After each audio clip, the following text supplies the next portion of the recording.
Last night, we introduced you to a new group working to help medical cannabis license holders kick off their businesses. Tonight, we have more about the Kentucky Cannabis Industry Alliance and the women leading the charge, former state representative and House Minority Whip Rachel Roberts. Kentucky Edition caught up with Roberts at her yoga studio in Newport.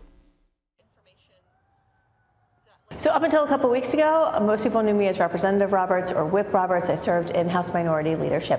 I voluntarily retired myself at the end of last year. So December 31st was my last day in that role, and I transitioned right over into this role, which is really exciting to me because it's building something for the ground up. We're launching this at the same time the cannabis industry is going legal and getting itself set up in the state of Kentucky. So this product must be grown in Kentucky, processed in Kentucky, tested in Kentucky, and then sold in Kentucky dispensaries.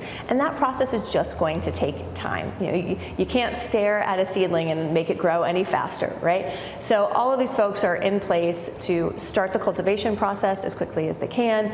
And my job really is to ensure the success of the license holders, to make sure that they have what they need to succeed and to thrive. And everybody's singular mission who's working on this right now is to get safe, reliable, consistent product to the patients of Kentucky as quickly as we possibly can, because they've been waiting far too long for this product.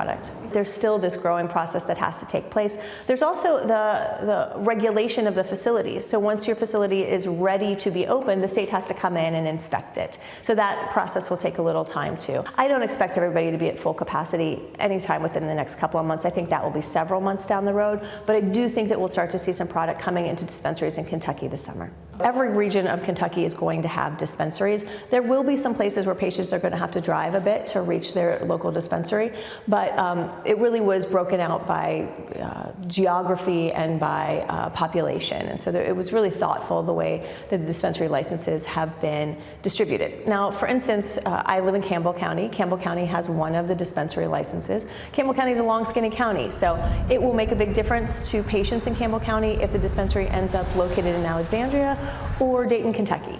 So we have yet to see where the dispensaries will actually locate themselves. Most of them, from my experience talking to people this week, they're in the midst of either identifying those locations or signing the leases for them right now.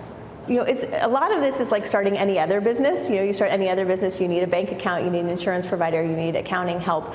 But because it's the cannabis industry, it's so heavily regulated, though it's not like you can just necessarily call up your corner local bank and they're going to be able to help you with this. So those are really the questions that we've been fielding right now and helping people with. I've been so involved in the policy for so long. I'm also a business owner, so this is at its heart a business alliance, right? It's you can think of it like the Chamber of Commerce for cannabis businesses. And so having someone in this role who understands what it is to start a business, who understands the policy part of it, and also understands the leadership part that's going to be necessary to pull everybody together so that we're all working with a unified voice for the betterment of the patients of Kentucky.